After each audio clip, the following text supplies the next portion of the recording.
Time and time again, we prove that whenever Meghan touches anything, and by anything I mean people, or companies, or whatever comes in her way, it becomes markled.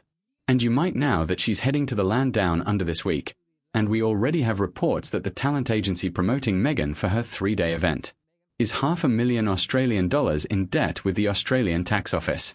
But before we get into that, remember that yes, you can have a wonderful experience with Meg herself if you buy VIP experience tickets that go for more than $3,000.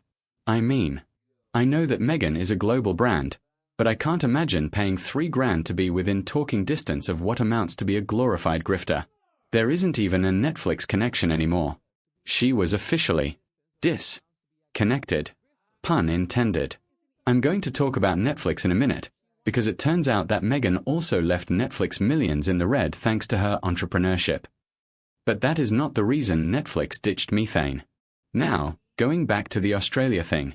This is not the worst part. The worst part is that whatever Meghan is going to do, or participate in, has the name Her Best Life Retreat. Yeah, that really got my attention. What I don't get is if Meghan is once again going to talk about whatever achievements she has achieved, or she's going to coach women into thinking they can have a life as glamorous as her, without marrying a prince, of course. Because there must be a workaround for this recipe that doesn't include gingerbread spices. And this a retreat in which you'll have the opportunity to take a picture next to Meghan. Turns out that entertainment reporter Peter Ford did some research. For this 5-star VIP experience, and I guess it's 5-star if it means dropping $3,000 to watch Meghan talk about herself, you can't have a room for yourself. Which means that you might have to share a room with a total stranger. But it gets better. They cannot guarantee 2 beds, so yeah, you might end up sharing those 2-3 nights with a complete stranger on a queen-sized bed. What could go wrong? There was a little update from Peter himself that to his understanding, those could be king-sized beds, so I don't know if that makes it better. What I do now is that this 100% sounds like someone offered Meghan an opportunity to travel, hang out with wealthy peasants and do a little grifting, and she just said yes without looking at the reputation of the people she was messing up with. But it's not like Meghan is the greatest judge when it comes to reputation. You need some knowledge of the topic so you can at least have a hunch that whatever you're about to do, in Australia, is a very, very bad idea. So, we need to address the real reason why Meghan was let go from Netflix. And yes, there are numerous reports that whatever she wanted to do with her as ever brand did not have the punch to be remotely profitable. But you might say that companies like Netflix sometimes run for years without turning a profit, while they are scaling and scaling and scaling. So, why would they have a problem with Meghan's brand not turning a profit immediately? Well, it comes to 3 things. The first one is that it was not really about money. Netflix still has the money to invest in things like Meghan's brand and risk losses in case the thing goes bust. And if it's true that there are hundreds of thousands of brand new jam jars in Netflix warehouses, then the problem is not about money. The problem is what to do with all that jam. Because the reason the jam didn't sell is because nobody bought into Meghan's Martha Stewart cosplay. She was always pretending to like cooking. And all the lifestyle thing. And I insist, Meghan has been so curated and plastic in her approach to Instagram that she has committed the ultimate influencer sin.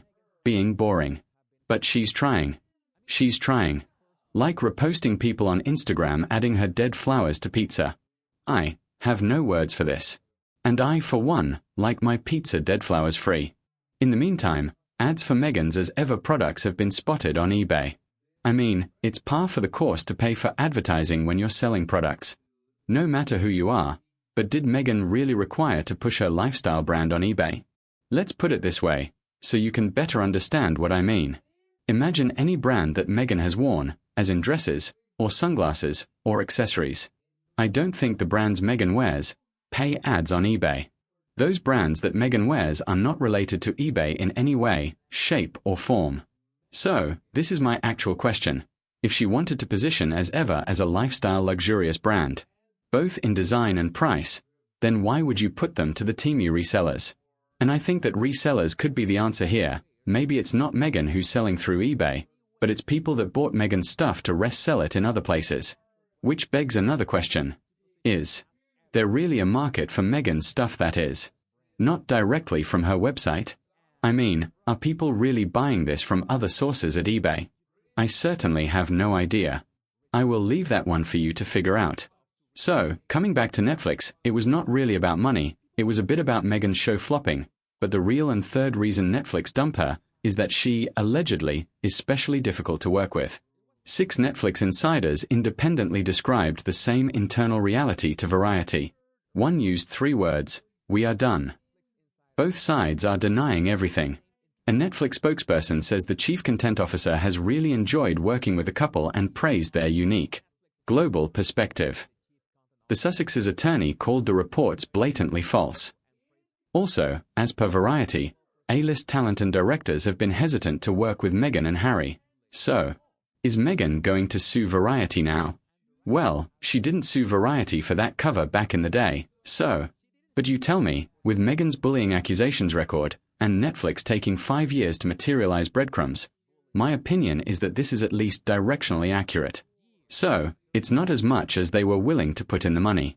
But they were not willing to put up having to work with Meghan. And that says a lot. It seems that Meghan gets in the way of things.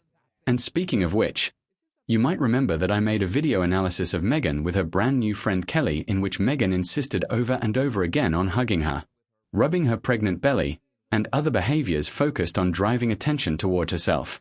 I especially liked the shot in which Meghan was smack dab in the way of the camera blocking the friend she was trying to showcase.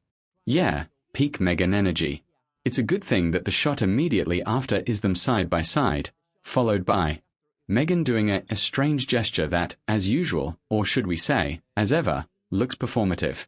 I mean, it's obvious that Meghan was acting like this for the camera. What did you expect? But let me know, what do you think about this in the comments.